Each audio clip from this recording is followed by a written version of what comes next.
ចំណាយពេលត្រឹមតែ2ម៉ោងជាងក៏អាចទៅគយគន់ធម្មជាតិនៅកំពង់ឆ្នាំងជិតពេញនេះបានដែរដំណើរកម្សាន្តលើកនេះបែបស្លន់ទាតៃគឺទៅវត្តងាកមកវត្តងាកបែបគុណភាពគ្នា6នាក់វត្តងាកលើកនេះរៀងគ្នាច្រើនតិចដោយសាររត់ដងឲ្យត្រឹមតែ2 3នាក់អីចឹងធម្មតាវត្តងាកគឺរៀងរករ៉ាក់បន្តិចប៉ុន្តែសប្បាយខ្លាំងមែនតែនអញ្ចឹងបាយហើយគឺអង្គុយញ៉ាំកាហ្វេចាំគ្នា2នាក់ទៀតជិះតាមផ្លូវឃើញទេសភាពស្អាតមានវាស្រូវវាស្រែហើយឡងខៀវស្ងាត់ហ្មងប៉ុន្តែនៅពីក្រោយភាពស្រស់ស្អាតគឺតែងតែមានឧបសគ្គដូចជាផ្លូវនៃជាដើមផ្លូវនៅនេះក៏មិនជាប្រវត្តិអីហ្មងដែរមានផ្លូវកស៊ូអីអញ្ចឹងដែរប៉ុន្តែកន្លែងខ្លះវារៀងក្លុកអញ្ចឹងណា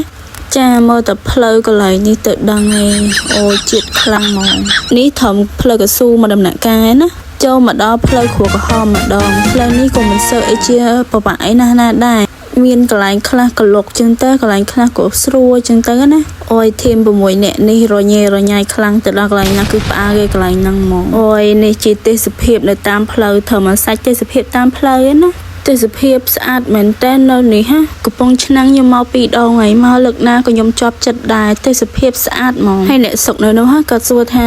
មិនបានចូលចិត្តទៅលេងស្រុកខ្ញុំម៉ែដោយសារតែស្រុកហ្នឹងគឺខ្ញុំជាប់ចិត្តមែនតែនទៅលើកណាក៏ស្អាតដែរមានវាស្រូវវាស្រែហើយ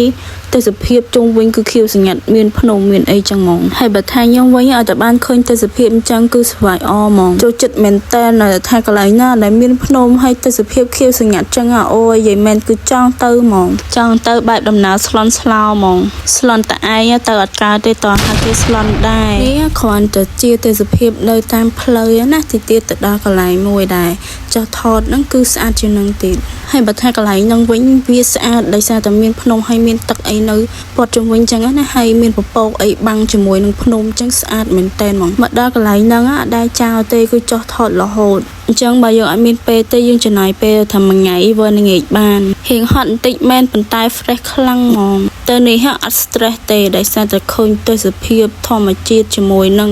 មានទឹកមានភ្នំអីចឹងណាអូយបើថាខ្ញុំនេះគឺមានការសប្បាយអមែនតែនហ្មងហើយឃើញទេសភាពអញ្ចឹងគឺចង់ទៅបោះតង់នៅនឹងមែនតែនមានពេលអីមកបោះតង់នៅនឹងស្អាតនៅនេះហើយបើបានឃើញ sunset ឬក៏ sunrise អីគឺអែមប្រាយកំពង់ឆ្នាំងជិះតែ2ម៉ោងបើត្រូវការធម្មជាតិអី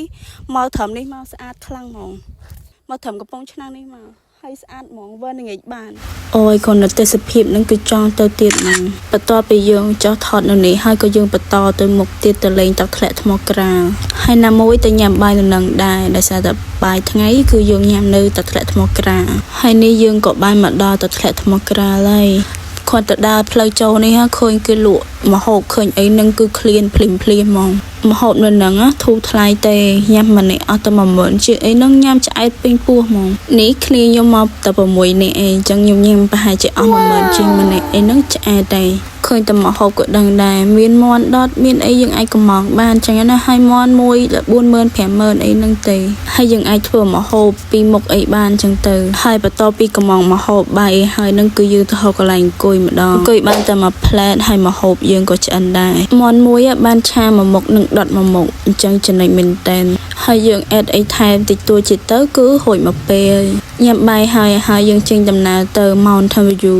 នៅនេះហើយខ្ញុំប៉ងមកយូរហើយប៉ុន្តែតែមកបានមកលើកទី1នេះហេនៅនេះក៏ទេសភាពស្អាតបែបមួយយ៉ាងទៀតដែរនិយាយទៅគឺនៅនឹងងាកទៅណាក៏ស្អាតដែរទិសណាក៏ស្អាតដែរច្រកជីចូលហ្នឹងវាមិនឆ្ងាយអីណាទេជីតែមិនទិញដល់កន្លែងគេលក់កាហ្វេបាត់និយាយពីថាអ្នកលក់វិញស្អាតហើយរស់រាយមែនតែនៅនេះហ่ะកំងកាហ្វេហើយយើងទៅហៅកន្លែងអង្គុយញ៉ាំហើយយើងក៏ទៅថតរូបហើយខ្ញុំនេះឃ្លានថតរូបជាងឃ្លានកាហ្វេទៀតតែកាហ្វេនៅហ្នឹងឆ្ងាញ់ណាស់ញ៉ាំកាហ្វេបតាមើលទេសភាពបតាជាមួយនឹងផ្កាហើយបានមកនេះទេសភាពភ្នំស្អាតហ្មងហើយខ្ញុំនេះថតរូបចេះហត់ទេថតរូបក៏បែបស្លន់ដែរដើរលេងក៏បែបស្លន់ដែរទៅណាក៏បែបស្លន់ដែរនិយាយទៅគឺស្លន់គ្រប់ពេលអូឥឡូវមកមើលទេសភាពនេះវិញទេសភាពនៅក្រោយខ្នងខ្ញុំនេះស្អាតហ្មងមានពពកមានអីហោះមកចាសប្បាយអមែនតែនេះគ្រាន់តែសាច់នៅមុខឯណាហើយនេះជាទេសភាពនៅក្រោយមានទឹកថ្លា ទឹកនេះហាមែនទឹកធម្មជាតិទេគាត់គ្រាន់តែបកកើតជាសម្បត្តិនិមិត្តប៉ុន្តែគាត់បកកាយកាយឆ្នៃមែនតែនគ្រាន់តែមកដល់នឹងភ្លាមឃើញទេសភាពនឹងគឺមានអារម្មណ៍ថាចង់ទៅបោះតង់នៅនឹងមួយយប់ហើយកំពុងតែរៀប plan ដែរចិត្តនេះចង់បោះតង់មកបានបោះតង់នឹងអែមយ៉ាងណាទេយាយម៉ែនៅនេះគាត់មានទូកមានអីឲ្យយើងជិះលេងបានយើងជិះទៅយើងអមខ្លួនឯងទៅបើចេះអមទេវាយអមទេចាយ៉ាគេមើល view ស្អាតខ្លាំងមានទឹកឡើងថ្លាហ្មងទោះតែអ្នកគ្នាឥឡូវនេះឃើញតែ view ដឹងស្អាតខ្លាំងមែនតើហើយមានទឹកមានអីឡើងថ្លាហ្មងហើយបើថាងាកមកខាងនេះវិញគូស្នេហ៍គេអ៊ំទូកអូយឡើងមកគូនេះឡើងគូឲ្យចំណែនហើយតែចំណែនគេដល់ម៉ោងទៅផ្ទះវិញហើយហៀបមកផ្ទះនឹងភ្លៀងហើយមានអាវភ្លៀងតែ3នាក់ទេអត់ចង់និយាយថានៅគ្នាពេលអាវភ្លៀងអស់ហើយចំណែកខ្ញុំអត់មានទេតែមើលមិនក្រោយខ្នងគឺសសាប៊ូខ្ញុំអត់យល់ Every Monday ដល់កហើយវីដេអូខ្ញុំមានតែប៉ុណ្្នឹងទេជួបគ្នានៅវីដេអូក្រោយបាយបាយ